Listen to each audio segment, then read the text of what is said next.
கண்டிப்பாக இந்த சித்த வித்தை பயிற்சியாளர்கள் சமாதி தொடுவாங்க அப்படின்னு இருக்கக்கூடிய உயிரை அசைய வைக்கிறது தான் ஜபம். ஜபங்கிறது தினமாக ஏற்றி இறக்குவது தாங்காது. நான் கதாகதம் சொல்லியிருக்காங்க, அது பாருங்க. கதாகதம் ப்ராக்டிக்கலாக காட்டக்கூடாது. அந்த உயர்ந்த நிலை பிரம்மரந்திரம், பிரம்ம கபாலம் திறக்கும். கண்களுடைய நோக்கம் மேலே இருக்கணும், நினைவு மேலே இருக்கணும், பிரம்மானந்தம் உருவாகும். சகஸ்திரத்தில் ஏதாவது ஒரு இடத்துல நிறுத்தி நிலை நிற்கலாம், அது பேர் நிஷ்டை.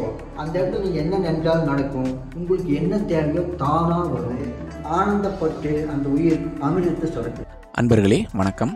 நாம் இப்போ பார்க்க போகிறது ஸ்ரீ குருபரானந்தா சுவாமி அவர்களுடைய ஜீவ சமாதி பற்றியும், அந்த இடத்தை இப்போ பார்த்துக்கிட்டு இருக்க பாலன் ஐயா அவர்களுடன் கொண்ட ஆன்மீக உரையாடல் பற்றியும் தான். இந்த இடம் ஸ்ரீ குருபரானந்தா சுவாமி பேரின்ப தபோவனம் எங்கே இருக்குது அப்படின்னு பார்த்தீங்கன்னா, கோயம்புத்தூரில் இருக்கிற கொளத்தூர் அப்படின்ற ஊரில் இருக்குது. பஸ் ஸ்டாண்ட்லேருந்து ஒரு 30 நிமிஷம் தூரத்தில் தான் இந்த இடம் இருக்குது. இந்த ஆசிரமம் ஒரு இயற்கை சூழ்ந்த இடத்துல இருக்குது. இறைச்சல் இல்லாமல் ரொம்ப அமைதியான இடத்துல அமைஞ்சிருக்கு. இந்த இடத்தை இப்போ பார்த்துக்கிட்டு இருக்கிறது பாலன் ஐயா அவர்கள். குருபரானந்தா சுவாமி அவர்கள் சிவானந்த பரமஹம்சரோட சிஷ்யர். அவர்கிட்ட இருந்து சித்த வித்தை தீட்சை வாங்கி பழகி சாதிச்சு சமாதியும் ஆனவர். இங்கே சிவானந்த பரமஹம்சர் வழி சித்த வித்தை கற்றுக் கொடுக்குறாங்க. ஆன்மீகத்தில் உயர்ந்த நிலை போகணும், இறைநிலை அடையணும், சமாதி நிலை அடையணும் அப்படின்னு தேடுதலில் இருக்கிறவங்களுக்கு இவங்க தெளிவான வழிமுறை சொல்லித்தராங்க.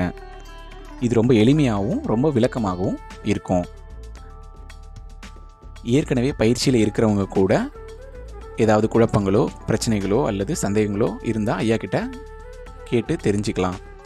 ஐயா மிகவும் தெளிவாக எடுத்து சொல்கிறாரு. ஐயா ஜீவசமாதியான குருபரானந்தாவோட நேரடி சிஷ்யர். அவர்கிட்ட இருந்து நேரடியாக சித்த வித்தை கற்றுக்கிட்டு பலருக்கும் சொல்லி கொடுத்துட்ருக்காரு. ஜீவசமாதி அடைஞ்சவங்களுக்கும் சமாதி அமைப்பும் பண்ணிக்கிட்டு இருக்காரு. அவருடைய அனுபவம் மிகவும் அதிகம். ஒளிவு மறைவில்லாமல் சொல்லிக் கொடுப்பவர்களை காண்பது மிகவும் அரிது. அதனால் உபயோகப்படுத்தி கொள்ளுங்கள். பாலனையா அன்பா தெளிவா புன்முகத்தோட ஒளிவு மறைவில்லாமல் பல விஷயங்களை எங்ககிட்ட பகிர்ந்துக்கிட்டாரு. அவருக்கு மிகப்பெரிய நன்றி. பாலனையா பல விஷயங்களை இந்த காணொலியில் சொல்லியிருப்பார். சித்த வித்தை பற்றியும் பயிற்சி பற்றியும் அதனால் வரும் அனுபவங்கள் பற்றியும் சொல்லியிருப்பார். எல்லாமே வெளிப்படையாகவே பேசியிருப்பாங்க. அதை நீங்கள் முயற்சி எதுவும் பண்ண வேண்டாம். இது ஒரு அறிவு பகிர்வாகவே நீங்கள் பார்க்கணும். பயிற்சி பண்ணணும் அப்படின்னு நினைக்கிறவங்க நேரடியாக போய் தீட்சை வாங்கி கற்றுக்கிட்டு அதுக்கப்புறமா பயிற்சி பண்ணுங்கள். குருமுகமாக கற்றுக்கிறது தான் சரியான வித்தையாக இருக்கும். அதுதான் பாதுகாப்பானதும் கூட. இன்னும் ரெக்கார்ட் பண்ணாத ஒரு சில விஷயங்களையும் இந்த வீடியோவோட கடைசியில் நான் சொல்கிறேன். இப்போது வீடியோவுக்குள்ளே போகலாம். என் பேர் பாலனுங்க. ஸ்ரீ மகா குருபரானந்த சுவாமி அப்படிங்கிறவருடைய ஸ்தலம் இது. இந்த ஸ்தலத்தை அவர் தான் உண்டு பண்ணார். இதை இப்போ தற்சமே நான் கவனிச்சிட்ருக்கிறேன். குருபரானந்த சுவாமி அப்படிங்கிறவங்க உருவன்பேட்டை பகுதியில் உள்ள பெரியபட்டி அப்படிங்கிற கிராமத்தில் 1902 பிறந்தார். 30 ஆண்டு காலம் அந்த இடத்துலேயே தங்கியிருந்து ஜமீன் அப்படிங்கிற முறையில் அவர் வாழ்ந்து வந்துட்டு இருந்தார். அதுக்கப்புறம் அவர் 30 வருஷம் கழித்து அவர் அன்னார் ஒரு நாள் சன்னியாசம் எடுத்துக்கிறார். அம்மா கிட்ட நமஸ்காரம் பண்ணிவிட்டு, நான் கடவுளை தேட போகிறேன்மா, எனக்கு அனுமதி கொடுங்க அப்படின்னு சொல்லிட்டு உத்தரவு கேட்குறாரு. அம்மாவும் சரி போயிட்டு அனுப்பிச்சிடுறாரு. அப்புறம் குருபரானந்த சுவாமி யோசிச்சுட்டே இருக்கார். அண்ணன் கடவுளை தேட போகிறாரு, நம்மளும் கடவுளை தேட போகலாம் அப்படின்னு சொல்லிட்டு முடிவு பண்ணிவிட்டு, அதுவும் அம்மா கிட்ட அந்த அனுமதி கேட்டுட்டு அம்மாவை 3 சுற்றிட்டு வெளியே வர்றாங்க. வெளியே வரும்போது கால்நடியாகவே தான் வர்றாரு. முதல் முறையாக செஞ்சேரி மலை வர்றாரு. அங்கே இந்த வெள்ளிங்கிரி அந்த செஞ்சேரி மலை ஆண்டவர்கிட்ட உத்தரவு கேட்குறாரு. ஐயா, நான் உங்களை நம்பி வெளியே வந்துட்டேன். எனக்கு இந்த கடவுளுடைய அனுபவத்தை எனக்கு உணர்த்தணும். நீங்கள் அனுமதி கொடுத்தா நான் இதை தொடர்றேன் அப்படின்னு சொல்லிட்டு பிரார்த்தனை பண்ணிட்டு நிற்கிறாரு. அப்போ ஒரு பூ அவர் மேல் விழுகுது. ஓ ரைட்டு, ஆண்டவர் உத்தரவு கொடுத்தாருன்னு சொல்லிட்டு தொடர்ந்து சன்னியாசத்துக்கு தயாராகிட்டார். அப்படி வரும்போது ஊருக்கு ஒரு நாள் மட்டும்தான் இருப்பார். ஏன் ஊருக்கு ஒரு நாள் அப்படி இருக்கிறார் அப்படின்னா, துறவரம் அப்படிங்கிறது சுற்றம் இல்லாதது, பற்று இல்லாதது இல்லைங்களா? அதனால் ஏதாவது ஒரு ஊரில் போய் நிரந்தரமாக தங்கி இருந்ததுன்னா உறவுகள் கூடிடும். ஐயாம்பாங்க, தம்பிம்பாங்க, அண்ணன்பாங்க. அப்போ உறவுகள் கூடியிருந்ததுனால ஊருக்கு ஒரு நாள் மட்டும் இருந்து இந்த சன்னியாசத்தை பயிற்சி எடுத்துகிட்டு வரலாம் அப்படின்னு சொல்லிட்டு ஊருக்கு ஒரு நாள் தங்கிட்டு வர்றாரு. இப்படியே சில ஆசிரமங்களையும் போய் கொஞ்ச நாள் தங்கினார். திருச்சி ஆசிரமத்துலேயும் கொஞ்ச நாள் தங்கியிருக்காரு. அதுக்கப்புறம் கடைசியில் சரி நாம் முக்தி அடைஞ்சிடலாம் அப்படின்னு சொல்லிட்டு வெள்ளிங்கிரி மலை ஏறாரு. மேலே போய் ஒரு 90 நாள் தவம் பண்ணுறாரு. 90 நாள் தவம் பண்ணி தனக்கு முக்தி வேணும்னு சொல்லிட்டு பிரார்த்தனையே இருக்கும்போது 90ஆவது நாள் வந்து அவருக்கு உள்ளிலேயே அவருக்கு ஜீவன் உணர்த்தது. ஏதாவது ஒரு இடத்துல ஒரு ஆசிரமத்தை ஸ்தாபிதம் பண்ணிவிட்டு உங்கள் கொள்கைகளை அங்கே ஸ்தாபிதம் பண்ணிவிட்டு அதுக்கப்புறம் நீங்கள் சமாதி வாங்கிட்டீங்கன்னா நீங்கள் பிறந்ததுக்கு ஒரு நல்ல அனுகூலமாக இருக்கும் அப்படின்னு சொல்லிட்டு உத்தரவு வந்து ஆண்டவருக்கு உத்தரவு கொடுத்துட்டாரு அப்படின்னு சொல்லிட்டு இறங்கி நடந்தே வர்றாரு. எந்த இடத்துல நமக்கு இடம் அமையும் அப்படிங்கிறதெல்லாம் அப்போ அவருக்கு தெரியாது. சரி நடந்தே வர்றாரு. நடந்தே வரும்போது இந்த ஊர் பேர் குளத்தூர் தான். ஆனால் அந்த காலத்தில் ஆதிநாராயணபுரம் தான் இருந்தது. இங்கே வந்து ஒரு கோயில் இருக்குங்க, பெருமாள் கோயில்னு. அந்த கோயிலில் வந்து அவர் வந்து உள்ளே போய் இன்றைக்கி இங்கே தங்கிக்கலாம் அப்படின்னு சொல்லிட்டு உள்ளே போகிறாரு. அப்போ பூசாரி ஐயா அங்கே இருக்காரு. அவர்கிட்ட ஐயா நான் கையால் கிளம்புறதுக்கு ஏதோ ஒரு ஏற்பாடு பண்ணி கொடுங்கோன்னா பாருங்கய்யா குளத்தில் தண்ணி இருக்குது, கையால் கழுவிட்டு நமஸ்காரம் பண்ணிக்கோங்க அப்படின்னு சொல்லிட்டு சொல்கிறாரு. சரிட்டு அவர் கையாலெல்லாம் கழுவிட்டு தன்கிட்ட இருந்த திருநீர் எடுத்து சிவபெருமான் நெத்தியில் வைக்கிறாரு. அப்போ அந்த பூசாரி ஐயா ஐயா இங்கேயே தங்கிக்கிறீங்களா அப்படின்னு கேட்குறாரு. இங்கே தான் தங்கணும் போட்டு சொல்லிட்டு அங்கேயே தங்கிட்டார். அங்கேயே கொஞ்ச நாள் தங்கியிருந்தார். அந்த காலகட்டத்தில் இந்த ஊர் பெரிய மக்கள், அதான் ஏற்கனவே சொன்ன மாதிரி சின்னையொன்று பொன்னண்ணன் அவங்கெல்லாம் வந்து அவர் ஆதரவு கொடுத்து இந்த ஸ்தாபனத்தை உண்டு பண்ணுறதுக்கு ஏற்பாடு பண்ணி வச்சிட்றாங்க. அப்போது இந்த ஸ்தாபனம் கட்டுறதுக்கு முன்னாடி நம்ம சிவானந்த பரமேஸ்வர் அப்படிங்கிற ஒருத்தர் காந்திபுரத்துக்கு வந்துருக்காங்க சொல்லி கேள்விப்படுறாரு. அந்த நேரத்தில் இவர் குரு இல்லாத வித்தை குருட்டு வித்தைன்னு சொல்லுவாங்க. அதனால் சரி இப்படி ஒரு தகவல் வருது, நம்மளும் போய் பார்த்துட்டு வரலான்னு சொல்லிட்டு புறப்படுறாரு. போய் நின்றுட்டுருக்காரு. அந்த சிவானந்தபுரம் தங்கியிருந்த இடத்துல போய் நின்றுட்டுருக்காரு. ஒரு வெளியில் போயிட்டு வர்றாரு. ஒருத்தர் பார்த்துக்கிறாங்க. ஏன்னா அவங்கெல்லாம் மகான்கள். அதனால் அவங்களுக்கு உள்ளேயே எல்லா விஷயங்களும் அவங்களுக்கு புறப்படும். சிவானந்த பரமேஸ்வரர் குருராம சுவாமி பார்க்குறாரு, குருராம சுவாமி சிவானந்த பரமேஸ்வரர் பார்க்குறாரு. அப்படி பார்க்கும்போது ஒருத்தருக்கு புரிதல் ஏற்படுது. அப்போ சிவானந்த பரமேஸ்வரர் சொல்கிறாரு தன்னோட வந்த சீடர்கள்கிட்ட, ஒரு அங்கே ஒரு ஐயா நிற்கிறாரு, அவர் உள்ளே கூட்டிகிட்டு வாங்க அப்படின்னு சொல்லிட்டு சொல்கிறாரு. சரின்னு சொல்லிட்டு அந்த 2 பேர் வந்து கூட்டிகிட்டு உள்ளே போகிறாங்க. உள்ளே போய் சுவாமி எல்லாத்துக்கும் சாப்பாடு ஏற்பாடு பண்ணிட்டு வரேன், வாங்க நீங்களும் சாப்பிடலான்னு சொல்கிறாரு. நான் சாப்பிட்டு வந்துட்டேங்கய்யா, நீங்கள் மற்றது கவனிக்கணும்னு சொல்லிட்டு சிவானந்த பரமேஸ்வரர்கிட்ட குருராம சுவாமி சொல்கிறாரு. அதுக்கப்புறம் சரி வந்த நேரத்தில் உள்ளே போகிறாரு, எல்லாம் ஏற்பாடு பண்ணிட்டு வர்றாரு. நீங்கள் உட்காந்துருந்தீங்கன்னு சொல்லிட்டு போயிருக்காரு. இவர் உட்காந்துருந்தாரு.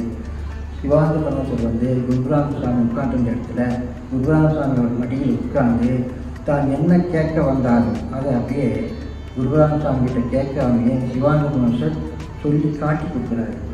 அதே இதுதாண்ட கடவுள் அப்படின்னு சொல்லிட்டு நல்ல உள்ளோட புரிஞ்சுக்கிட்டு அப்புறம் விளக்கம் சொல்கிறாரு. அதெல்லாம் கேட்டு தெரிஞ்சுக்கிட்டு அதுக்கப்புறம் வந்து இந்த ஸ்தாபனத்தை உண்டு பண்ணுறாரு. இந்த ஸ்தாபனத்தை உண்டு பண்ணுறதே சித்த வித்தை அப்படிங்கிற பயிற்சியை தெளிவாக இந்த உலகம் அறியணும் அப்படிங்கிற ஆர்வத்தோடு இதை கட்டியிருக்காருங்க. இந்த ஸ்தாபனமே வந்து மனித வடிவத்தில் இருக்கும். பாருங்கள், மூலஸ்தானம், கழுத்து, நெஞ்சு, வயிறு, கால், வலது கை, இடது கை அப்படிங்கிற அமைப்பில் இதை கட்டியிருக்காரு. இப்படி கட்டிக்கிற இந்த ஸ்தாபனத்தில் அப்படியே எந்தெந்த இடத்துல போய் பார்த்தாலும் அந்த கொள்கை வெளிப்படும். பாருங்கள், மனிதன் இந்த வடிவத்தில் இருக்கார். மனிதனுக்குள்ள பிரச்சனைகள் பாருங்கள் பக்தர் வச்சிருக்காரு. பொய், சூது, வஞ்சகம், களவு, காமம், குரோதம், லோகம், மோகம், மதம், ஆச்சரியம், இந்த 10 குணங்களுக்கும் குருவுக்கு சத்தியவாதத்தோடு குருகாணிக்கையாக அர்ப்பணம் செய்யப்பட்டவர்கள் இந்த பிரம்மஞான சபையில் சேர்க்கப்படுவார்கள் அப்படின்னு சொல்லிட்டு வச்சிருக்காரு. இந்த கொள்கைகள் எல்லாமே குருவுக்கு கொடுத்துட்டோம்னா மிச்சம் இருக்கிற பொருள் தான் இறைவன். அதனால் அதை பயிற்சிருக்காரு. அது பக்கத்தில் பாருங்கள், சிவானந்த பரமேஸ்வரர் படத்தை போட்டு சிவானந்த பரமேஸ்வரர் கிட்ட தான் எப்படி உபதேசத்தை வாங்கினாருன்னு சொல்லிட்டு அந்த முக்கோண வடிவத்தில் ஒன்றை போட்டு அது மேலே ஒரு லைட் போட்டு காட்டுறாங்க. அது அந்த இடத்துல நின்று நான் இன்னொரு தடவை விளக்கமாக அவங்களுக்கு சொல்கிறேன். இந்த உலகத்தில் இதை பார்க்கணுன்னா எல்லாருமே இந்த வாசி யோகத்தை தெளிவுக்கு வந்துடும்ங்கிற ஆர்வத்தில் சொல்கிறாங்க. சித்த வித்தை கொள்கைப்படி இந்த நிர்வகிக்காரு. யார் வேணாலும் வந்து சித்த வித்தை பயிற்சி எடுத்துக்கலாம். இந்த பயிற்சி ரொம்ப தெளிவாக இருக்கும். அது இங்கே ரொம்ப தெளிவாக இருக்கும். ஏன்னா சிவானந்த பரமஹம்சர்கிட்ட நேரடியாக குருபராம சுவாமி இந்த பயிற்சி வாங்கியிருக்காரு. சிவானந்த பரமஹம்சர் இந்த பயிற்சி குருபராம சுவாமிக்கு எப்படி சொன்னார் அப்படிங்கிறத குருபராம சுவாமி தெளிவாக எழுதி வச்சிருக்காரு. அந்த சீட்டு எல்லாருக்கும் தருவேன். அந்த அடிப்படையில் எழுதிட்டு வந்துருக்கேன். நானும் சாமிகிட்ட வந்து கொஞ்ச நாள் தங்கியிருந்து இந்த பயிற்சியை தெளிவாக எடுத்துக்கிட்டேன். அவரே எனக்கு நேரடியாக வாசியோகம் காட்சி தந்தாருங்க. அந்த அவருடைய அனுபவம் முழுமையாக எனக்கு கிடைச்சதுனால இந்த சித்த வித்தை பற்றி தெளிவாக எல்லாருக்கும் சொல்ல என்னால் முடியுங்க. நிறையா பேருக்கு நானும் உபதேசம் கொடுத்துருக்கிறேன். விரும்புகிறவங்களுக்கு நான் கொடுத்துட்டு இருக்கிறேங்க. இதுதான் இப்போ நடந்துட்டுருக்கிற முறை. தினசரி வர்றவங்க வந்துகிட்டே இருப்பாங்க, தியானம் பண்ணிகிட்டே இருப்பாங்க. நாங்கள் வந்து மாதம் 2 தடவை இங்கே விசேஷம் வைக்கிறோம். அதாவது பௌர்ணமி அன்னைக்கு ஒன்றும், பௌர்ணமிக்கு முன்னாடி வர ஞாயிற்றுக்கிழமை இங்கே வந்து கூட்டு தியானம், இந்த வாசியோடு இருக்கிறவங்களெல்லாம் அழைச்சி எல்லோரும் சந்தித்து கூட்டு தியானம் பண்ணிவிட்டு அன்னதானம் பண்ணிவிட்டு அவங்க பொறுத்துக்கலாம் சாமி. இப்போ நடைமுறை இப்படி இருக்குது. இப்போ இந்த வாசியோக பயிற்சி அதோடைய எந்த மாதிரி சொல்லி கொடுக்குறீங்க? என்னென்ன மாதிரியான பயிற்சிகள் இதில் வரும்னு சொல்ல முடியுமா? ஏன்னா நிறைய பேர் நிறைய விதமான வாசியோகம் கேட்டுக்கிறாங்க. ஒருத்தவங்களும் என்ன சொல்கிறாங்கன்னா, நான் சொல்லி கொடுக்குற வாசி தான் சிறந்தது, மற்றது இல்லை அப்படின்ற மாதிரி இருக்கு. இப்போ இந்த சித்வேதாவில் வந்து நீங்கள் என்ன மாதிரியான பயிற்சிகள் சொல்லி கொடுக்குறீங்க அதை சொல்ல முடியுமா? தாராளமாக நல்லா தெளிவாக சொல்கிறேங்க சாமி. சிவானந்த பரமஹம்சர் வந்து குருபரானந்த சாமிக்கு எப்படி சொல்லி தந்தாரு அப்படிங்கிறத குருபரானந்த சாமி ப்ராக்டிக்கலாக ஒரு இதொன்று எடுத்து போட்டு வச்சுருக்காங்க. அதை நான் வந்து உங்களுக்கு காட்டி தரேன் பாருங்கள். இதை பார்க்குறவங்களுக்கு புரியுற மாதிரி இருக்குது. இப்போது நம்மக்கிட்ட இருக்கிறத வச்சு தான் நம்மக்கிட்ட எல்லா விஷயத்தையும் எடுத்துக்க முடியும். புதுசாக தான் ஒன்று நமக்கு தேவைப்படாது. நம்மக்கிட்ட இருக்கிறது உயிர் இருக்குது. உயிருக்கு சாட்சியாக மூச்சு ஓடுது.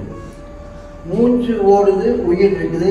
இதை வந்து குடியிருக்கிறது, உயிர் குடியிருக்கிறது வந்து உடம்பு. இவ்வளோதான் நமக்கு தெரிஞ்ச விஷயம்.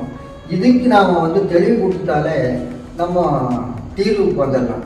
அப்படி அந்த அடிப்படையிலங்க உயிரை கண்டுபிடிக்கணும். உயிரை கண்டுபிடிச்ச பின்னாடி தான் அதுக்கு மோட்சம் கொடுக்க முடியும். யார் எந்த விதமாக சொன்னாலும் ஆனால் முக்கியமானது உயிர்.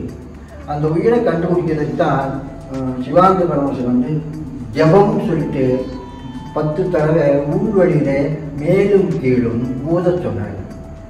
ஜபம்னு சொல்லிட்டு அந்த ஜபம் பண்ணால் மட்டும்தான் அந்த உயிர் உங்களுக்கு புறப்படும். பாருங்க, அதை காட்டி தரார் பாருங்க.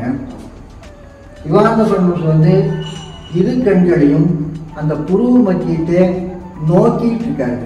நோக்கம் அப்படின்னா புருவ மத்தியத்தில் அழுத்தம் கொடுக்குறாரு. பாயிண்ட் நம்பர் 1ங்க. அதுதான் போட்டிருக்காரு பாருங்க. 2 கண்களும் அந்த உயிர் மேலே அழுத்தம் கொடுக்குறாரு இந்த கண்கள் மூலிமா. 1. உங்க உயிர் காற்றா வந்துட்டு போயிட்டு இருக்கு. அது மூக்கில் வெளியில வந்துட்டு உள்ள போகுங்க. இப்படி வெளியில வந்துட்டு உள்ள போனோம்னா நீங்க மோட்சத்தை அடைய முடியாது. அதனால அது உள் வழியில இயக்கணும் அப்படின்னு சொல்லிட்டு ஜபம் சொல்லிட்டு பலமா கண்டத்திலிருந்து பலமா மேலே ஊத சொல்றாரு. ஊதும் போது அந்த புருவ மத்தியத்தில் தான் உங்க வாசி போய் தொட்டுட்டு கீழே திரும்பணும். ஜபம் 10 நிமிஷம். அதுக்கப்புறம் உங்க நினைவும் அந்த புருவ மத்தியத்தில் தான் இருக்கணும். இப்போ நான் சொல்லக்கூடிய 3 பாயிண்ட் என்னன்னா, உங்க கண்கள் 2ம் அந்த புருவ மத்தியத்தை நோக்கிட்டு இருக்கணும். உங்க வாசி போய் அந்த புருவ மத்தியத்தை தொட்டு திரும்பிடணும். நினைவும் அந்த புருவ மத்தியத்தில் தான் இருக்கணும். இந்த 3 செயல்பாடுகளும் அந்த புருவ மத்தியத்தில் இருந்தால் அந்த உயிர் உங்க கட்டுப்பாட்டுக்கு வரும். வேற எந்த விதத்திலையுமே உயிரை கண்டுபிடிக்க முடியாதுங்க. மூச்சாத்தானே உயிர் இயங்கிட்டு இருக்கு. அப்போ அந்த மூச்சை பிடிச்சிட்டானே அவங்க உயிரை தொட முடியும். அதுதான் சிவானந்த பரமஹம்சர் நம்ம தெளிவாக சொல்லி கொடுத்தாரு. ஜபம் பண்ணுங்க. அது 10 நிமிஷம் தான் பண்ண சொல்லியிருக்காங்க. அதுக்கு நான் ஆதாரம் வச்சிருக்கேன், எடுத்து காட்டுறேன் உங்களுக்கு. அப்போ 10 நிமிஷம் பண்ணும்போது இந்த புருவ மத்தியத்தில் இருக்கக்கூடிய உயிர் உங்களுக்கு உணர்வு வரும். அந்த உணர்வு வந்ததுன்னா அந்த உயிரை உணர்ந்த பின்னாடி அதுக்கு ஆனந்தம் கொடுக்கறதுக்காக, சந்தோஷம் கொடுக்கறதுக்காக கதாகதம் அப்படிங்கிற வாசியை எடுக்க சொன்னாங்க. இதை யாரும் பெரும்பாலும் சொல்றதில்லை. ஆனால் சிவானந்தபுரம் சொல்லியிருக்காரு, குருராமசாமியும் சொல்லியிருக்காரு. கதாகதம் அப்படிங்கிறது உள் சுவாசமாக மெதுவாக ஊதுறது. ஜபம்னா லாங் பிரீத்து, கதாகதம்னா இயல்பான சுவாசம். இந்த சுவாசம் வெளியில நடக்குதுல்லங்க, இந்த அளவுல உள்ள மெதுவா மேலையும் கீழே இயக்கணும். அப்பவும் உங்களோட நினைவு புருவமத்தியில் இருக்கணும். அந்த கதாகதம் சொல்லக்கூடிய மெதுவா ஓதுற வாசியும் புருவமத்திற்கு தொட்டு வரணும். நினைவும் அங்கதான் இருக்கணும், நோக்கமும் புருவமத்திற்கு தான் இருக்கணும். இப்படி அந்த 3 பாயிண்ட்டும் புருவமத்தியில் வச்சு நீங்க செயல்பட்டா உங்களுக்குள்ள இருக்கக்கூடிய உயிர் ஆனந்தப்படும். அந்த ஆனந்தத்தை பிடிக்கிறதுக்காங்க கதாகதம் சொல்றாங்க. இது 40 நிமிஷம் செய்யலாம். தியானத்தின் போது மட்டும் 40 நிமிஷம் செய்யலாம். ஆனா நீங்க சதாவும் இந்த கதாகதத்தில் இருக்கலாம். இதுக்கு பேரு பிராணாயாமம். ஒரிஜினலா பிராணாயாமம் அப்படிங்கிறது வேற மாதிரி சொல்றாங்க. ஆனா உள்ளிலேயே உங்கள் பிராணம் மேலும் கீழும் இயங்கிக் கொண்டிருந்தால் மட்டும்தான் பிராணாயாமம். பிராணம் உள்ளில் மேலும் கீழும் இயங்கினால் அது பிராணாயாமம். வெளியில வந்துட்டு போனாலோ சுவாசத்தை மாற்றி பண்ணினாலோ அது பிராணாயாமம் இல்லைங்க. நாடி சுத்தியா வச்சுக்கலாம், இல்லைன்னா வேற பேர் ஏதாவது கொண்டு வச்சுக்கலாம். ஆனால் சிவானந்தபுரம் சார் உள்ளில் நடக்கிற தான் பிராணாயாமம் சொல்லியிருக்காரு. அதுக்கு சித்த எழுத்துல எடுத்து படித்து பார்த்தா உங்களுக்கு நல்லா தெரியுங்க. இதுதாங்க இந்த சமயத்தில் தெரிஞ்சுக்கிற இந்த நல்ல விஷயம். இதுக்கு நான் ஒன்று பண்ணுவேனுங்க. நான் உங்களுக்கு வாசி யோகம் எப்படி பண்ணா உங்களை உயிரை உணர முடியும் அப்படிங்கிறத கொஞ்சம் விளக்கமா காட்டி தரங்க. இந்த பாருங்க, ஜீவன் வந்து பூர்வ மத்தியத்தில் இருக்குது. ஜீவன் பூர்வ மத்தியத்தில் இருக்குது. இப்போ இந்த ஜீவன் பூர்வ மத்தியத்தில் இருக்கிறத ஜபம் பண்ண சொன்னாரு. இப்போ பாருங்க, ஜபம் பண்றேன் நான், அதாவது பிராக்டிக்கலா வெளியில ஓதுறேன். இதை நீங்க உள்ளதான் மேலும் கீழும் இயக்கணும். பாருங்க, ஊதி பார்க்கறேன் பாருங்க. அப்போ அது அசையுது. இப்போ அந்த ஜபம் பண்றதே உள்ளில் இருக்கக்கூடிய உயிரை அசைய வைக்கிறது தான் ஜபம். இது வந்து 10 தடவை மேலும் கீழும் ஏற்றி இறக்குனா போதுங்க. இதவே நீங்க ஜபமே பண்ணிட்டு இருந்தால் உங்களுக்கு ஜீவன் தாங்காது. ஜபங்கிறது தினமா ஏற்றி இறக்குவது தாங்காது. இப்போ கண்டுபிடிச்சிட்டோம், ஊதுனோம், அசைஞ்சது கண்டுபிடிச்சிட்டோம். நான் கதாகதம் சொல்லியிருக்காங்க, அது பாருங்க. கதாகதம் ஃபோக்கஸ் பண்ணிக்கோங்க. பாருங்க,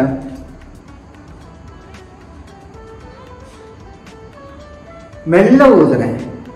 அந்த மெல்ல ஊதுறது பேரு கதாகதம். கதம்னா செல்வது, ஆகதம்னா வருவது. உள்ளிலேயே செல்வதும் வருவதுமாக இருக்கணும்.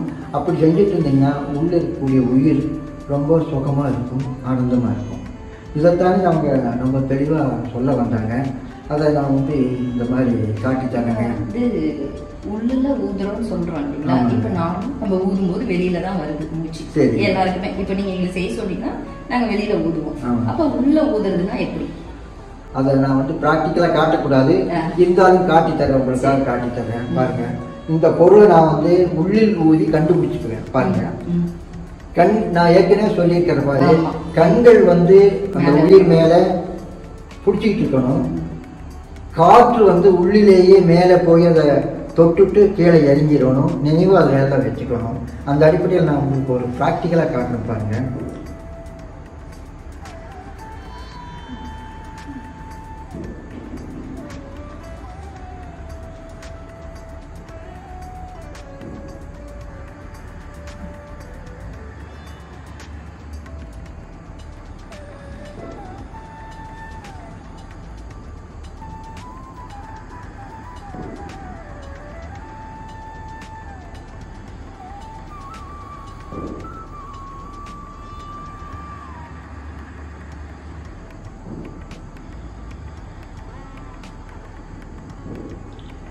இப்போ மூக்கில் நான் இழுக்கவும் இல்லை, விடவும் இல்லைங்க. கண்டத்திலிருந்து மேலே ஏற்றினேன், கண்டத்துக்கே இறக்கிட்டேன். இது ஜபம். 10 நிமிஷம் பண்ணால் உங்களுக்கு இந்த இருக்கிற உயிர் வந்து உங்களுக்கு உணர்வு வரும். அந்த உணர்வு வந்த பின்னாடி நீங்கள் கதாகதம் பண்ணணும் நான் சொல்லியிருக்காங்க. அது பாருங்கள், நார்மல் பிரீத்து பாருங்கள்.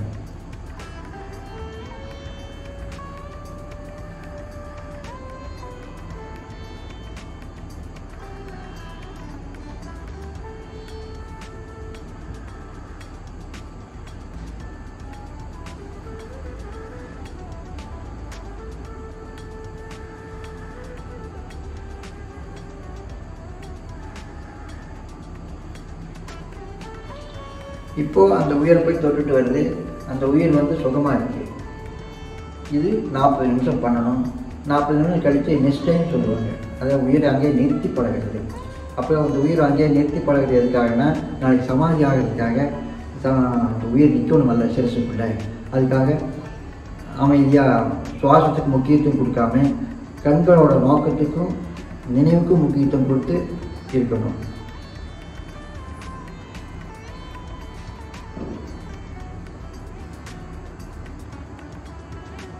சரி, ஒரு 10 நிமிஷம். அதுக்கப்புறம் ஜபம் பண்ணணும் மறுபடியும். ஏன்னா அந்த நெஸ்டியோடு எந்திரிச்சோம்னா கீழே விழுந்துருவோம். ஏன்னா உயிர் ஒரு இடத்துல நிற்கிது, அதனால் கீழே விழுந்துருவோம். அதனால் நாம் ஜபம் பண்ணிவிட்டு அதுக்கப்புறம் கலைஞ்ச பின்னாடி அது ஒரு 40 நமஸ்காரம் கொடுத்துட்டு சுகமாக நடுமாளுக்கு வந்துடலாம். இப்போ இந்த முதல் 10 நிமிஷம் நம்ம வந்து பலமாக ஊதிக்கிறோம். அது ரொம்ப நேரம் பண்ணால் உடம்பு தாங்காது. அது வந்து எதனாலன்னா, ஒரு பொருளை வந்து இடிச்சுக்கிட்டே இருந்தோம்னா அந்த பொருள் எவ்வளோ நேரம் தாங்கும்? பலமாகவே உயிர் மேலே ஊதிக்கிட்டே இருந்தோம்னா அந்த உயிர் எவ்வளோ நேரம் தாங்கும்? அதனால் பலமாக ஊதுனா தலைவலி வரும், வேறு ஏதாவது உபாதைகள் சிறுசுக்குள்ளே நடக்கும். எங்கிட்ட ஒரு 4 பேர் வரைக்கும் வந்துட்டு போயிட்டாங்க. ஜபமும் சொல்லிட்டு செஞ்சுக்கிட்டே இருந்தாங்க. உயிர் போய் மேலே எங்கேயோ நின்றுடுச்சு. அவங்களுக்கு தூக்கம் வரல, நினைவு இல்லை, பசிக்கலை. அப்புறம் வந்தாங்க என்கிட்ட, சாமி எனக்கு ஒன்றுமே புரியாமல் போயிடுச்சு, இப்போ நினைவு கூட சரியாக நிற்க மாட்டேங்குது, அதனால் கொஞ்சம் தெளிவுபடுத்தாங்க, சொன்னாங்க இங்கே போங்க சரியாகும்ட்டு, அதனால் வந்திருக்கேன். சரி அப்படின்னு ஒரு 10 நாள் நீங்கள் இங்கே இருக்கணும், அப்போ தான் உங்களுக்கு தெளிவுபடுத்தி கொடுக்க முடியும்னு சொல்லிட்டு அது வர வச்சு இருக்க வச்சு 10 நாளும் நான் இந்த முறையில் பயிற்சி கொடுத்தோன்னே அது வந்து சரியாயிடுச்சுங்க. ஏன்னா மேலே போன நினைவு உயிர் நான் பூர்வபக்தியில் கொண்டு வந்து நிறுத்தி அப்புறம் வாசி ஸ்மூத்தாக பண்ண சொன்னதுனால அவங்க தெளிவுக்கு வந்தாங்க. அந்த மாதிரி நடந்ததுனால தான் சொல்கிறேங்க, கண்டிப்பாக ஜபமே நீங்கள் தொடர்ந்து பண்ணிகிட்டு இருந்தால் உங்களுக்கு சிரமங்கள் வரும். அதனால் கதாகதம் பண்ணுங்கள், சுகமாக இருக்கலாம். அதுதான் சொல்லுவாங்க. இப்போ வந்து நம்ம பண்ணிகிட்ருக்கோம், இது இப்போ நம்ம ஒரு படிநிலை போயிருக்கோம், இது பண்ணிட்டு அப்படின்றத எப்படி புரிஞ்சிக்க முடியும்? இப்போது இங்கே வந்து உங்களுக்கு உணர்வு வந்து உயிரை கண்டுபிடிச்சிட்டீங்க. கண்டுபிடிச்ச உயிரை உங்களுக்கு நிம்மதி கொடுப்பதற்காக கதாகதம் பண்ணிட்டீங்க. உயிரை கண்டுபிடிச்சிங்க, கதாகதம் பண்ணீங்க. கதாகதம் பண்ணுன்னு அது இன்னும் உயர்ந்த நிலைக்கு கொண்டு போகணும் இல்லைங்களா? அந்த உயர்ந்த நிலை பிரம்மரந்திரம். அங்கிருந்து தான் நாம் எல்லாம் பிறந்திருக்கிறோம். அதனால் மேல் அந்தர்முக நோக்காக மேலே ஊது, ஊத ஊத பிரம்ம கபாலம் திறக்கும், பரபிரமத்தை உணரலாம், அனுபவிக்கலாம், அங்கு தங்கியிருப்பதே மோட்சம் அப்படின்ட்டு குருபராம் சாமி எழுதி வச்சிருக்காரு. அந்த அடிப்படையில் இதே சிஸ்டம் இப்போ இங்கே புருமதியத்தை ஆரம்பிச்சிங்க இல்லையா, இது இங்கே விட்டுட்டு இதுக்கப்புறம் மேல் அந்தர்முக நோக்கத்துக்கு போகணும். ஆனால் சிஸ்டம் இதே சிஸ்டம் தான். கண்களுடைய நோக்கம் மேலே இருக்கணும், நினைவு மேலே இருக்கணும், உங்கள் வாசியும் போய் அங்கே தொட்டுட்டு வரணும். ஜபம் கொஞ்சம் பண்ணிவிட்டு கதாகதம் அங்கே பண்ணிட்டு இருந்தீங்கன்னா அங்கே பிரம்மானந்தம் உருவாகுங்க. அந்த பிரம்மானந்தம் உருவாகும். அதுக்கப்புறம் பிரம்மானந்தத்தை அனுபவிச்சுட்டு அதுக்கப்புறம் கொஞ்சம் உச்சிக்கு போய் உங்கள் ஜீவனை நிறுத்திட்டீங்கன்னா சமாதி ஆகிடுங்க. ஏன்னா ஜீவனை நீங்கள் தான் கண்டுபிடிச்சிட்டிங்களே, அந்த ஜீவனை நீங்கள் இயக்கிட்டு இருக்கீங்களே, உங்கள் நினைவுனால உங்கள் நோக்கத்தினால இயக்கிட்டு இருக்கீங்க. அப்போ உங்கள் நோக்கத்தினாலையும் உங்கள் நினைவுனாலையும் ஜீவனை கொண்டு போய் சகசாரத்தில் ஏதாவது ஒரு இடத்துல நிறுத்தி நிலை நிறுத்திடலாம். அது பேர் நிஷ்டை. அந்த நிஷ்டையும் பழகிட்டே இருக்கிறோம், நிஷ்டை ஆகிடும், சமாதி ஆகிடும். அதுதான் நான் சொல்கிறேன். இப்போ வந்து இந்த சுழுமுனையும் ஆக்னான்னு சொல்கிறதும் ஒன்று தான். ஓகே, அது உள்ள மத்தியில் இருக்கு. ஓகேங்களா? இப்போ இது வந்து ஒரு சில சமயம் அது அவேக்கன் ஆயிடுச்சுன்னு சொல்லுவாங்க, என்னங்க ஆக்டிவேட் ஆயிடுச்சுன்னு விழிப்படைஞ்சிடுச்சுன்னு சொல்லுவாங்க. அதுக்கப்புறம் அது திறந்துடுச்சுன்னு சொல்லுவாங்க. 2 விதமா சொல்றாங்க. அப்ப விழிப்படையறதுக்கும் திறக்கிறதுக்கும் வித்தியாசம் இருக்கு. இப்போ பாருங்க, நீங்கள் ஜபம் பண்ணுறீங்க. ஜபம் பண்ணுறது எதுக்குன்னா உள்ளே இருக்கக்கூடிய குதம் குய்யம்னு 2 அடைப்பு இருக்குது. அந்த அடைப்பை வந்து ஓப்பன் ஆகிறதுக்கு தான் பலமாக ஊதுறீங்க. 10 நிமிஷம் பலமாக ஊதும்போது அங்கே இருக்கிற சளியோ ஏதாவது ஒரு அடைப்போ நீங்கிடும். அந்த வழியாக காற்று ஏறும்போது சுழிவனி நோக்கி போயிடுச்சு அப்படின்னு உணர்ந்துக்கலாம். காற்று மூலியமாக தான் எல்லாமே உணர்றோம். இப்போ ஊதுனேன், காற்று ஊதுற பின்னாடி தான் அது அந்த பொருள் எங்கே இருக்குன்னு தெரியும். இப்போ இந்த காற்று அந்த குதம் குய்யம் 2 ஓட்டையும் திறக்கிறதுக்காக ஜபம் பண்ணுறோம். ஜபம் பண்ணும்போது திறந்துச்சு அப்படின்னா மேலே ஏறும், மேலே சுழிமுனை நோக்கி ஓடும். அந்த சுழிமுனையில் உணர்வு வர்றது வந்ததுன்னா உங்களுக்கு நீங்கள் கேட்ட கேள்விக்கு வச்சுங்க. 2ம் ஒன்றே தான், திறக்கிறதும் ஒன்று தான், அந்த இடத்துல சுழிமுனை ஓப்பன் ஆயிடுச்சு அப்படின்னு சொல்றது ஒன்று தாங்க. சுழுமுனை திறந்துடுச்சு. இப்ப என்னால காத்த உணர முடியல. என் நிலையில ஏதோ ஒரு கர்ம நிலை கட்டுப்பாட்டுக்குள்ள நான் இருக்கேன்னு வச்சுக்கோங்க. என்னால உணர முடியலன்னா வேற வழி முறைகள்ல என்னோட சூழ்நிலைகள்லயோ என்ன மனநிலைகள்லயோ ஏதாவது மாற்றங்கள் நடக்குமா சுழுமுனை ஓப்பன் ஆகிறதுனால? உங்களுக்குள்ள சுழிமுனை திறந்துச்சு அப்படின்னா நீங்க கடவுளுடைய அனுகிரகத்துக்கு வந்துடுறீங்க. அந்த அனுகிரகம் உங்களுக்கு இருக்கிறதுனால நீங்கள் நினைவுகள் மூலமாக ரொம்ப ஜாக்கிரதையாக இருக்க வேண்டியது இருக்கும். ஏன்னா நீங்கள் கடவுள் ஆனதுனால கடவுள் என்ன வேணாலும் செய்வார். இதுதானே உண்மை. கடவுள் நம்ம கேட்ட கொடுக்குறாருன்னு சொல்கிறவங்க கண்டிப்பாக நீங்கள் சுழிமுனையில் திறந்துச்சு, சுழிமுனைக்குள்ளே நீங்கள் போயிட்டீங்க அப்படின்னு நீங்கள் கடவுள் நிலை அடைஞ்சாச்சு, சரிங்களா? பேரும் நிலை தொட்டாச்சு அப்படின்னா கடவுள் நிலை தான் உங்களுக்கு. அப்போது அந்த இடத்துல நீங்கள் என்ன நினைச்சாலும் நடக்கும். உங்களுக்கு அதில் ஆரோக்கியம் கிடைக்கும், ஆனந்தம் கிடைக்கும். யார் எது கேட்டாலும் அது சரியாயிரும் போல் சொல்லக்கூடிய ஆற்றல் உங்களுக்குள்ள உருவாகும். அதெல்லாம் நீங்கள் நினச்சது எதுவோ அதெல்லாம் நடக்கும். உங்களுக்கு என்ன தேவையோ தானாக வரும். அதை புரிஞ்சுக்கோங்க. இந்த அளவுக்கு இதில் விஷயங்கள் இருக்குது இல்லையா? இதுக்கு மேலே நீங்கள் கேள்வி கேட்குற அளவுக்கு ஒன்றுமே இல்லை. தெளிவாகவே சொல்லிட்டேன். உங்களுக்குள்ள மறுமலர்ச்சி ஆயிடும், உங்களுக்கு ஆரோக்கியம் வந்துடும், உங்களுக்கு நோய் எதிர்ப்பு சக்தி ஆயிடுச்சு, அதனால் நோய் உங்களுக்கு வராது. இது கேரண்டி. சுழுமுனை ஓப்பன் ஆகிறதும் 1000 தாமரை மலருதும் இது ஓப்பன் ஆகிறதுனால அது மலருதா இல்ல பிரம்மரந்திரத்தை நம்ம டச் பண்றதுனால 1000 தாமரை மலருதா? ஆமா, நீங்க ஏற்கனவே அதெல்லாம் அந்தந்த இடத்துல இருக்கு. நீங்க உங்க காற்று மூலியமா போய் உங்க உணர்வு மூலியமா போய்தான் அந்த தாமரையை நீங்க தொடரணும். அந்த தாமரையில போய் உங்க மூச்சு காற்று போய் உட்காரணும். நீங்கள் முயற்சி பண்ணுறதுனால தான் அது இருக்குது, கிடைக்குது. ஆனால் ஆல்ரெடி உங்களுக்குள்ள அது அமைப்பு இருக்குது. இருந்தாலும் கூட நீங்கள் உங்கள் வாசியோகம் மூலிமா பழகி அதுக்கப்புறம் மேலே போய் மேலே ஏற்றி உங்கள் வாசியை மேலே உயர்த்தி உங்கள் நினைவை பயன்படுத்தி உங்கள் நோக்கத்தை பயன்படுத்தி அந்த தாமரையில் போய் நீங்கள் உணர்றீங்க. அந்த உணர்ந்த பின்னாடி நீங்கள் உங்கள் ஜீவனை அங்கே தக்க வச்சுக்கலாம். அது சுழுமுனை ஓப்பன் பண்ண பிறகு தான் நடக்கும். அது சுழுமுனை கண்டிப்பாக ஓப்பன் பண்ண முன்னாடி தான் நடக்கும். எப்படிங்கம்மா அந்த ஒரு இடத்துக்கு போகிறதுக்குன்னா பூர்ணமான வழி இருந்தால் தானே அந்த இடத்துக்கு போக முடியும். நீங்கள் மெட்ராஸ்லேருந்து புறப்படுறீங்க, அப்போ நீங்கள் ரயிலேறி வர்றீங்க அப்படின்னா ரயில் டிக்கெட் வாங்கி ரயில் உட்காந்து கோயம்புத்தூரில் இறங்கி அங்கேருந்து ஒரு ஆட்டோ பிடிச்சி அப்போ இந்த இடத்துல குருகுலாம் சாமி ஆசிரமம் இருக்குது அங்கே போய் சேர்ந்துடலான்னு சொல்லிட்டு ஒரு முயற்சி பண்ணி அதுக்குண்டான செலவு பண்ணி அதெல்லாம் செஞ்சால் தானே இந்த இடத்துக்கு நீங்கள் வர முடிஞ்சது. அதே போல் தாங்க இதுவும் வாசி உயர்த்தி எல்லாம். அப்போ சுழுமுனையை ஓப்பன் பண்ணிட்டு நம்ம 1000 தாமரையை நம்ம முயற்சியால் நம்ம பார்க்க முடியும். அப்போ அந்த பிரம்மரந்திரம் அது நம்ம தொட்டுட்டோம் அப்படின்னா எப்படி அதை நம்ம உணர முடியும்? ஆனந்தம் வரும் உங்களுக்கு. இது வரைக்கும் அனுபவிக்க முடியாத ஆனந்தம். அந்த ஆனந்தத்தை சிவானந்த பலத்தை ரொம்ப தெளிவாக சொல்லியிருக்கேன். சித்த வேதத்தில் கடைசி 22வது அத்தியாயத்தில் ஆனந்தம் அப்படிப்பட்டது என்பது என்ன, எப்படி இருக்கும் அப்படின்னு சொல்லியிருக்காரு. இருந்தாலும் யதார்த்தமாக நான் உங்ககிட்ட பேசுகிறேன், நீங்கள் எதுவும் நினைக்கிறது இல்லை. நான் சொல்கிறது அல்லாது ஐயா சிவானந்த பிரம்மன் சொன்னது. ஆண் பெண் சேர்க்கையின் போது உங்களுடைய ஜீவசக்தி கதாகதம் நிகழ்ந்து மேலே போய் பிரம்மரந்தத்தை அந்த கதாகத நிகழ்வு மூலமாக பிரம்மரந்தத்தை தொட்டு சுக்கலத்தை திருடும் பொழுது அந்த ஒரு நொடி பொழுது உங்களுக்கு ஒரு இன்பம் நிகழ்கிறது. தொட்டு திருடி கீழ் நோக்கி வந்தால் அது சித்த இன்பம். நீங்கள் சதா கதாகதம் பண்ணி பிரம்மரந்தத்தை தொட்டு நிலை நின்று கொண்டால் அது பேரின்பம். இப்படித்தான் அவர் வர்ணிச்சிருக்காரு. நீங்கள் அனுபவத்தில் வேணால் பார்க்கலாம். இதை காட்டி தர முடியாது, உணரத்தான் முடியும். 21 நாட்கள் தொடர்ந்து பிரம்மரந்திரத்திலே ஒருத்தவனால இருக்கான் அந்த உயர்நிலை சக்கரானா. அதுக்கப்புறம் அவன் மனமற்று போயிடுவான், சமாதி நிலைக்கு போயிடுவான்ட்டு இருக்கு. சரி, அது உண்மைங்களா? 21 நாள் தொடர்ந்து அங்கேயே இருந்தோம்னா நீங்க கேள்விப்பட்டது அப்படி இருக்கலாங்க. சிவானந்த பரமேஸ்வரன் பொறுத்த வரைக்கும் நீங்க வாசியோகத்துல பண்ணி நீங்க பிரம்மரந்திரத்தில் போய் நிஷ்டையில இருந்து பழகிட்டீங்கன்னா நீங்க எப்போ நீங்க நினைக்கிறீங்களோ போதும் அப்படின்னு எப்போ நீங்கள் நினைக்கிறீங்களோ அப்போ ஈஸ்வரோர் ஐக்கியம்னு சொல்லிட்டு நீங்கள் தியானம் பண்ணீங்கன்னா அது தானாக அடங்கிடுங்க. இதுக்கு நாள் கணக்கெல்லாம் இல்லை, மனசு தான் உங்கள் நினைவினுடைய பலம், உங்கள் உயிரினுடைய ஆற்றல்.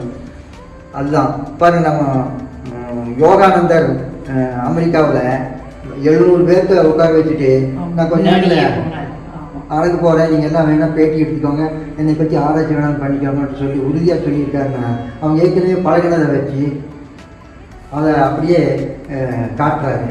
அதெல்லாம் என்ன ஒரு செகண்டில் ஒரு சரி ரைட் எல்லாம் பார்த்துக்கோங்கன்னு சொல்லி உட்காராரு. அப்படின்னு 4 நிமிஷத்தில் எடுத்துட்டாரு, நேரம் எடுத்துட்டாரு, ஒன்றும் இல்லை. அந்த பயிற்சி மூலமாக அவர் அந்த நிலையை அடைகிறாரு. அதுக்கப்புறம் அப்படியே வச்சுருக்காங்க அமைக்கிறாங்க. ஜீவ ஐக்கியம் நீங்க சொல்றது உயிர் உள்ளேயே அடங்குறதா இல்ல உயிர் வெளியில போறதா? வெளியில போனா மரணம், உள்ளேயே நிலை நீக்கிட்டா. அப்ப மகா சமாதின்றதும் ஜீவ சமாதின்றது ரெண்டுமே ஒண்ணுதான். மகா சமாதி அப்படிங்கிறது வந்து ஒண்ணும் இல்லைங்க, சகசிராரத்துல போய் நின்று தொடர்பு பிரபஞ்சத்தோட தொடர்பு வச்சுக்கிட்டு வெளியில போறதும் வர்றதுமா இருந்தால் அது மகா சமாதிங்க. ஏதாவது ஒரு இடத்துல சிரத்துல ஜீவன் வந்து நிலை நின்றுட்டா ஜீவ சமாதி. ஆனா அது ஜீவன்ன்றது அதோட இடத்துலதான் இருக்கு, ஐக்கியமாகும் அதே இடத்துலதான் ஐக்கியமாகும், அங்கேயேதான் நிற்கும். அவன் அங்கேயேதான் நிற்கும். இப்போ மகா சமாதினா வெளியில போயிட்டு வந்துட்டு இருப்பாங்க, எல்லா தொடர்பும் உள்ளது மகா சமாதி. ஆனா வெளியில உயிர் போயிட்டு வந்துடும். அவங்களுக்கு அந்த பழக்கம் எல்லாம் வேணும்னா இருக்கும், இல்லன்னா வெளியில போயிட்டு வந்துடும். இப்ப வந்து நீங்க ரொம்ப சிம்பிளா சொல்லிட்டீங்க. இப்ப எங்களுக்கு பார்த்த உடனே எனக்கு பண்ணணும்னு தோணுது. ஆனா இத பண்ணும் பொழுது நம்ம நிறைய விஷயங்கள் கவனிக்க வேண்டியது இருக்கு, உடல் ரீதியான நிறைய விஷயங்கள். இப்ப இதுல நமக்கு வந்து இந்த கால பீரியடுக்கு மேல நமக்கு ஒரு பதட்டமோ இல்ல மயக்கமோ இந்த மாதிரி விஷயங்கள்லாம் இது பண்ணும்போது வருமா? ஆரம்ப நிலையில உங்களுக்கு தடுமாற்றங்கள் வரும். அது குரு முகமா நீங்க வந்து உட்கார்ந்து ஒரு 2 தடவை 3 தடவை குரு கிட்ட வந்து உட்கார்ந்து காட்சி தர குரு, அது நிரந்தர குரு இல்லை, மனமே குருன்னு தான் எங்க மகன் சிவானந்தர் சொல்றாரு. ஆனாலும் என்ன அப்படின்னா உங்களுக்கு யார் காட்டி தர்றாரோ அவங்ககிட்டயே உட்காந்து கொஞ்ச நாள் நல்லா ப்ராக்டிஸ் பண்ணிட்டு அதே சிஸ்டத்திற்காக நீங்கள் பண்ணிட்டு இருந்தீங்கன்னா உங்களுக்கு எந்த தடுமாற்றமும் வராது, தெளிவாக நீங்கள் போய் அடைஞ்சிருக்கீங்க. இப்போ நம்ம வந்து ஒரு நிலை வரைக்கும் தான் யோக பயிற்சி பண்றோம். இப்போ நீங்க யோக பயிற்சி பண்றீங்க, ஒருவேளை நீங்க பிரம்மரந்திரத்தை தொட்டுட்டீங்க, இது வரைக்கும் பயிற்சி பண்ணது அவ்வளவுதான், இதுக்கு மேல பண்ண தேவையில்ல, அதுவே கூட்டிட்டு போயிடும் இனி காலமுறையில அப்படின்னு ஒரு இது இருக்கா? கண்டிப்பா இந்த சித்த வித்தை பயிற்சியாளர்கள் சமாதி தொடுவாங்க அப்படிங்கிறது உறுதிங்க. சிவானந்த பரமேஸ்வரர் அப்பா என்ன சொல்றாரு அப்படின்னா, நீங்க பயிற்சி எடுத்துக்கிட்டே இருங்க, உங்களுக்கு உரிய காலம் வரும்போது நான் உங்களை அழைச்சிக்குவேன் அப்படின்னு சொல்றாரு. அப்போ சதா அவரை நினைச்சிட்டு இருக்கணும், அவருடைய கொள்கையை பத்தி நீங்க கடைபிடிச்சிட்டு இருக்கணும், சதா அவருடைய எண்ணத்திலே நீங்க இயங்கிட்டு இருந்தா நீங்க உங்களுக்கு தேவைப்பட்டா நீங்க போய் அந்த நிலையை அடைஞ்சிடலாம். அவரே அந்த பயிற்சின்றது ஒரு நிலை வரைக்கும் தான், அதுக்கு மேல அவங்களே கூட்டிட்டு போயிடலாம். அது நமக்கே தெரிஞ்சிடும், இந்த நிலை நமக்கே பூராமே தெரியும். அப்ப நீங்க நினைச்சாலும் பிரார்த்தனை பண்ணி அவர்கிட்ட பிரார்த்தனை பண்ணி ஐயா என்னை அழைச்சிக்கோங்கன்னு சொல்லிட்டு சதா பிரார்த்தனை பண்ணிட்டு இருந்தாலும் நீங்க அடைஞ்சிடலாம். இல்லை உடல்நிலை கூறுகள் உங்களுக்கு ஒத்து வரல அப்படின்னாலும் பயிற்சி பண்ணதுனால அந்த ஜீவன் போய் ரெஸ்ட்டுக்கு போயிடும். தாராளமா நீங்க இந்த பயிற்சியை நல்லா எடுங்க, ஜீவன் முக்தி வரும். குருமுனை ஓபன் ஆன பிறகு ஒரு விதமான மயக்க நிலை இருக்கு, ஒரு போத நிலை வருது, ஒரு போதையிலே இருக்கும், மனமற்ற நிலையிலையும் உட்கார்றோம். இதெல்லாம் நீங்க எப்படி பாக்குறீங்க? இல்ல உண்மைதான், அது சாமி கூட ஒரு இடத்துல நோட்ல எழுதி தான் வச்சிருக்காரு. அந்த மேகங்கள் திரண்டு வர்ற மாதிரி உணர்வு வரும், இந்த கொஞ்சம் ஒரு மயக்க நிலை ஏற்படும். அதுக்கப்புறம் போக போக அது தெளிவு நிலைக்கு வந்து உள்ள இருக்கக்கூடிய உயிர்களுடைய ஆற்றல் பெருகிடும். நீங்க பயப்பட தேவை. அந்த மாதிரி ஒரு மயக்க நிலை வரும்போது அப்ப நம்ம பயிற்சியை தொடர்ந்து பண்ணலாமா இல்ல டெம்பரரியா நிறுத்தி வைக்கணுமா? இல்ல ஒண்ணும் நிறுத்த வேண்டாங்க, நீங்க மெல்ல மெல்ல பயிற்சி எடுத்துக்கிட்டே இருங்க. அது அப்புறம் அது பழகி. இப்போ நான் உதாரணத்துக்கு ஒன்று சொல்லிட்டுங்களா, விஷத்தை குடிக்கலாம், ஒன்றும் ஆகாது. அது எப்படி குடிக்கலாம் அப்படின்னா, முதல்ல விஷத்தை வந்து மோந்து பார்த்துட்டு இருக்கணும், மூச்சு வாங்கிக்கணும். அதுக்கப்புறம் ஊசி முனையில் அந்த விஷத்தை விட்டு நாக்கில் வச்சுக்கணும். இது கொஞ்ச நாளைக்கு பழகி அதுக்கப்புறம் ஒரு சொட்டு எடுத்து வச்சாலும் அதை ஏற்றுக்குது, உயிர் வந்து அது பழகிடுச்சு. அதுபோல் பழகுனா எதையும் சாதிக்க முடியும். அதுக்காக உதாரணம் சொல்கிறேங்க, பழகுங்க கிடைக்கும். இப்ப சித்த வித்தையில வந்து அமிர்த நிலை போறாங்களா? கண்டிப்பா அந்த ஆனந்த நிலைக்கு போகும்போது ஆனந்தப்பட்டு அந்த உயிர் அமிர்தத்தை சுரக்குது. உள்ளில் வந்து அமிர்தம் சுரக்குது. அது சின்ன வழியாக உள்ள வரும். அது அப்படியே அனுபவிச்சுட்டு இருப்பாங்க. அந்த ஆனந்த நிலையில அமிர்தம் சுரக்கிறதுனால உங்களுக்கு தேஜஸ் வரும், நல்ல ஆரோக்கியம் வரும். ஆனா அந்த நிலையில பாத்தீங்கன்னா இந்த உலக வாழ்க்கைன்றது ரொம்ப கஷ்டமா இருக்கும்ல. இல்ல, அவங்களுக்கு இந்த உலகமே ஒரு ஒரு தூசு மாதிரி தெரியும். கட்டற்ற நிலைக்கு போயிடுவாங்க. இந்த உலகம் நமக்கு தேவையில்லை, நாம தான் இந்த உலகம், நமக்குள்ளதான் இந்த உலகம் இருக்கு அப்படின்னு தானே சிவானந்தபுரம் சொல்றாரு. எல்லாமே உள்ளில் இருக்குன்னு சொல்றாங்க. 40 வயசுலயே நமக்கு எல்லாமே புரிஞ்சிருது, உணர்ந்துடுறோம்னு வச்சுக்கோங்க. சித்த வித்தையும் நம்ம கத்துக்கிறோம், நல்ல நிலைக்கும் போயிடுறோம். ஆனா நம்மளால உடனே வந்து நான் ஜீவ ஐக்கியம் பெறன்ற முடிவை நம்மளால எடுக்க முடியாம போகுது இல்ல. எல்லாருமே ஒரு 60 வயசை கடந்தோ இல்ல 70 வயசை கடந்தோ தான் போய் அந்த நிலைக்கு போறாங்க, போய் உட்கார்றாங்க. அது கர்ம நிலையா இல்ல நம்மளா எடுத்துக்கிற முடிவா? இல்ல, கர்மா அப்படிங்கிறது வந்து இந்த சித்த வித்தியில நீங்க இணைச்சிக்க கூடாது. நான் தெளிவாகவே சொல்லிடுறேங்க. கர்மா அப்படிங்கிறது வந்து சித்த வித்தியோட இணைச்சிக்க கூடாது. கர்மாங்கிறது நீங்க செய்யக்கூடிய செயலை பொறுத்து தான் கர்மா அமையுது. சாமி என்ன சொல்றாருன்னா, நீங்க சதா பிராணாயாமம் பண்ணாலே உங்களுக்கு கர்மாவை நீங்க வந்து அழிச்சுக்கிட்டே இருக்கீங்க, குறைச்சிக்கிட்டே இருக்கீங்க. அதனால நீங்க சதா நீங்க பிராணாயாமம் மட்டும் பண்ணிட்டு இருக்கீங்க, கதாகலம் மட்டும் பண்ணிட்டு இருக்கீங்க. உங்களுக்கு கர்மாங்கிறது ஒன்று இல்லை, அதுக்கு நீங்க முக்கியத்துவம் கொடுத்துட்டு வாழாதீங்க அப்படின்னு தான் சிவானந்தபுரம் தெளிவாக சொல்கிறாங்க. அதைத்தான் நாங்களும் சொல்லிட்டு இருக்கோம். கர்மா கர்மான்னு சொல்லிட்டு பிடிச்சிட்டு அலையிறாங்க. அந்த நினைவே உங்களுக்கு சிரசுக்குள்ள நின்று அது ஆக்டிவேஷன் ஆகுது. எனக்கு கர்மா இருக்குது, எனக்கு கர்மா இருக்குது அப்படின்னு சொல்லிட்டு நினைவில் வச்சுக்கிட்டே இருந்தால் அந்த ஜீவன் அந்த நினைவாக மாறிடுது, கர்மா உற்பத்தி ஆகிடுது. அதனால சிவானந்தபுரம் தெளிவாக சொல்லிட்டாரு, கர்மா அப்படிங்கிறது வந்து நீங்கள் வாசியோகம் எடுத்தாலே கர்மா வந்து கழியும், கர்மா வந்து நீங்கிடும். அதனால் நீங்கள் சித்த வித்தியை தொடர்ந்து பண்ணுங்க, கண்டிப்பாக உங்களுக்கு கர்மாங்கிறது ஒன்று இல்லை, நீங்கள் முக்தி அடைவீங்க அப்படின்னு தெளிவாக சொல்லியிருக்காரு. நீங்கள் சித்தவேதங்கிற புக்கை வந்து முதல் பக்கத்திலிருந்து கடைசி பக்கம் வரைக்கும் படிங்க, உங்களுக்கு நல்லா தெளிவாக புரியுது. வாசி பண்றதுனால சுத்த உஷ்ணம் நிறைய உடம்புல வருது. அதனால சில பக்க விளைவுகளும் இருக்கு. அதிகமான சூடு, அதீதமான மயக்க நிலை. ஸோ அந்த மாதிரி ரொம்ப சுத்த உஷ்ணம் ஏறிக்கிட்டே இருக்கு அப்படின்ற பட்சத்துல ஒருத்தவங்க வந்து தன்னை என்ன மாதிரி முறைப்படுத்திக்கணும்? அதாவது வந்துங்க, இந்த வள்ளலார் சொல்லியிருக்காருங்க, 3 மூலிகைகளை சொல்றாரு. அதாவது கரிசலாங்கண்ணி, தூதுவளை, முசுமுசுக்கை. இந்த 3 இதோட வந்து சீரகம் கொஞ்சம் மிளகு போட்டு சூப் மாதிரி வச்சு நீங்கள் குடிச்சிட்டே இருந்தீங்கன்னா உங்களுக்கு உங்கள் உடம்பு நிலை சரிசமமாகவே வச்சுட்டு இருக்கும். வாசியும் நல்லா உயர்த்தி கொடுக்கும். தூதுவளைக்கு அவ்வளோ ஆற்றல் இருக்குது, மேலே உயர்த்தி கொண்டு போகிற ஆற்றல் இருக்குது. அதனால் நீங்கள் கற்பனை பண்ணாதீங்க, கண்டிப்பாக உங்களுக்கு பக்க விளைவுகள் எல்லாம் எதுவும் வராது. பக்க விளைவு சொல்கிறது எப்படி நம்ம பேலன்ஸாக வச்சுக்கிறது? இப்போ வந்து நீங்கள் உள்சுவாசம் ஓடும்போது ஒரு சிலருக்கு லோ பிபி கூட நடக்குது, உள்சுவாசம் தொடர்ந்து ஓடும்போது. அந்த மாதிரி இருக்குதுங்களா? அது உண்மையா? இப்போ வந்து நிஷ்டைன்னு சொல்கிறோம் ஐயா, நிஷ்டைன்னு சொல்கிறோம். நிஷ்டைன்னா உயிரை வந்து நிலைநிறுத்துறோம். உயிரை நிலைநிறுத்திக்கிட்டா உயிரினுடைய இயக்கம் இல்லைன்னா ஜாஸ்தியாக ப்ரெஷர் இருக்காது. நீங்கள் அது பேர் லோ ப்ரெஷர் வேணால் வச்சுக்கோங்க. ஆனால் ஹார்ட் பீட் வந்து அவ்வளோ வேகமாக இயங்காது. உள்ளேயே நீங்கள் வாசி ஓடிட்டு இருக்குது. அதுக்கு வந்து உடனே டெஸ்ட் பண்ணிவிட்டு இவர் லோ ப்ரெஷர் ஆகி போச்சு அப்படின்னு நீங்கள் முடிவு பண்ண முடியாது. அது வந்து ஜீவன் போய் அதனுடைய இருப்பிடத்தை தேடுறதுக்கு போகுது. ஜீவன் வந்து அந்த சொந்த இடத்துக்கு போய் உட்காருது. அப்போ வந்து உங்கள் உடல்நிலையில மாற்றங்கள் இருக்கும். அதெல்லாம் ஆராய்ச்சி பண்ணிட்டாலே இருக்கக்கூடாது. உட்கார்ந்தாலே நல்லது. நீங்கள் அமைதியாக உட்காந்து நீங்கள் பயிற்சி பண்ணுங்க. அப்புறம் ஏசுலாம் நீங்கள் ஜபம் பண்ணி போட்டு வெளியில் நடமாடுங்க. ஏசுலாம் நிலைமை உங்களுக்கு வந்துடும். இதெல்லாம் இருக்கும்போது எதுவும் பெருசாக பயப்பட வேண்டாம். அதனால எந்த விஷயமும் நடக்காது, நார்மலாக இருந்துக்கலாம். அதாவது வந்துங்க, நீங்கள் இந்த சித்த வித்தைக்குள்ள முழுமையாக வந்துட்டா, இந்த சித்த வித்தை பயிற்சி நீங்கள் எடுத்துட்டீங்கன்னா, அதாவது வர்ற மாதிரி இருந்தாலும் கூட நீங்கள் பயப்படாமல் இருந்தால் மட்டும்தான் அது ஆக்டிவேஷனுக்கு ஆகாது. நான் ஏற்கனவே மறுபடியும் சொல்கிறேன், அந்த பயத்தை கொண்டு போய் ஜீவன் மேலே வச்சுட்டிங்கன்னா அது ஆக்டிவேஷன் ஆகத்தான் செய்யும். ஏன்னா ஈஸ்வரோட ஐக்கியம் சொல்லிட்டு பிரார்த்தனை பண்ணுறோம் ஈசன்கிட்ட, அப்போ ஜீவனை தான் கொண்டு போய் அங்கே சேர்த்ததுக்கு பயிற்சி பண்ணுறோம். அப்போ நாம் நினச்சா தானே அங்கே போய் அது சேருது. அதே போல் நீங்கள் ப்ரெஷர் வருது, அது வருது, இது வருதுன்னு நீங்கள் நினச்சிட்டிங்கன்னா அது வரதான் செய்யும். அதனால் நீங்கள் பயப்பட தேவையில்லை. அதை நம்ம இக்னோர் பண்ணணும். என்னங்கய்யா? அதை பெருசாக வச்சுக்க கூடாது. அது பெருசாக வச்சுக்காம அதுக்கு தகுந்த இந்த சீரக தண்ணி, அந்த மோர் சூடாக இருந்ததுன்னா கொஞ்சம் சேர்த்துக்கிட்டு அப்படியே வாசியோகம் பண்ணி. இப்போ நீங்கள் அந்த மாதிரி உணவு பழக்க முறையெல்லாம் நீங்கள் ஃபாலோ பண்ணுறீங்க? ஆமாம், முடிஞ்ச வரைக்கும் என் உடம்புக்கு தக்கபடி உணவு முறையை நான் எடுத்துக்கிறேன்.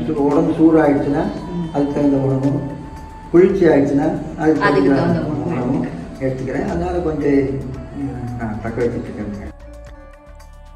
அன்பர்களே, இப்போ வீடியோ பார்த்துருப்பீங்க, மிகவும் பயனுள்ளதாக இருக்கும் அப்படின்னு நாங்கள் நம்புகிறோம். ஒரு சில விஷயங்கள் வந்து பதியப்படாமல் விட்டுட்டோம் அப்படின்னு சொல்லியிருந்தோம் இல்லையா, அந்த விஷயங்களையும் சொல்கிறேன். ஜீவசமாதி அடைஞ்சவங்களோட உடல் எப்படி இருக்கும் அப்படின்னு பார்த்தீங்கன்னா, கை கால்கள் வந்து மடக்க முடியும். சாதாரணமாக இருந்தவங்களோட கை கால்கள் வந்து மடக்க முடியாது இல்லையா. ஆனால் ஜீவசமாதி அடைஞ்சவங்களோட கை கால்கள் வந்து மடக்க முடியும். மூச்சு இருக்காது, இதய துடிப்பு இருக்காது. ஈவன் மருத்துவர்கள் வந்தாலும் அவங்கள பார்த்துட்டு இறந்துட்டாங்க அப்படின்னு தான் சொல்லுவாங்க. ஆனால் அவர்களுடைய உடம்பில் வந்து உஷ்ணம் இருக்கும், உச்சந்தலையில் உஷ்ணம் இருக்கும். அதை வச்சு நீங்கள் ஜீவசமாதி அடைஞ்சிட்டாங்கன்னு சொல்லலாம். அதே மாதிரி கோயம்புத்தூரில் ஒரே இடத்துல வந்து 63 ஜீவசமாதிகள் இருக்குது. அவங்க எல்லாருமே வந்து சிவானந்த பரமஹம்சரோட சித்த வித்தை கற்றுக்கிட்டு அதன் வழியில் சமாதி ஆனவங்க. இந்த காலகட்டத்திலையும் ஆயிட்டு தான் இருக்காங்க. ஒரு சிலர் வந்து தவநிலையில் இருக்கும்போது ஜீவசமாதி நிலைக்கு போவாங்க. அந்த மாதிரி போயிட்டாங்க அப்படின்னா அவங்கள வந்து 1 மணி நேரத்தில் வந்து திரும்ப கூட்டிகிட்டு வந்துடணும். நேரம் அதிகமாச்சு அப்படின்னா கூட்டிகிட்டு வர்றது கஷ்டம். சமாதி ஆனது அடைஞ்சது தான். இதே மாதிரி சிவானந்த பரமஹம்சர் அடிக்கடி சமாதி நிலைக்கு போவார். அப்போது அவருடைய சிஷ்யர்கள் வந்து அவரை திரும்ப எழுப்பி கூட்டிகிட்டு வந்துடுவாங்க. அந்த மாதிரி எழுப்புறது வந்து ஒரு சூட்சுமமான ஒரு விஷயம். அது வந்து விஷயம் தெரிஞ்சவங்களால் மட்டும்தான் பண்ண முடியும். சித்த வித்தை கற்றுக்கணுன்னு விருப்பப்படுறவங்க குருமுகமாக கற்றுக்கிட்டு பயிற்சி பண்ணுங்கள். இந்த இடத்துலையும் வந்து கற்றுக் கொடுக்குறாங்க. அதே நேரத்தில் தங்கியும் வந்து நீங்கள் கற்றுக்கலாம். ஆன்மீகத்தில் நல்ல நிலை அடையணும், சமாதி நிலை அடையணும் அப்படின்னு தேடுதலில் இருக்கிறவங்களுக்கு சித்த வித்தை ஒரு வழிமுறை. நன்றி.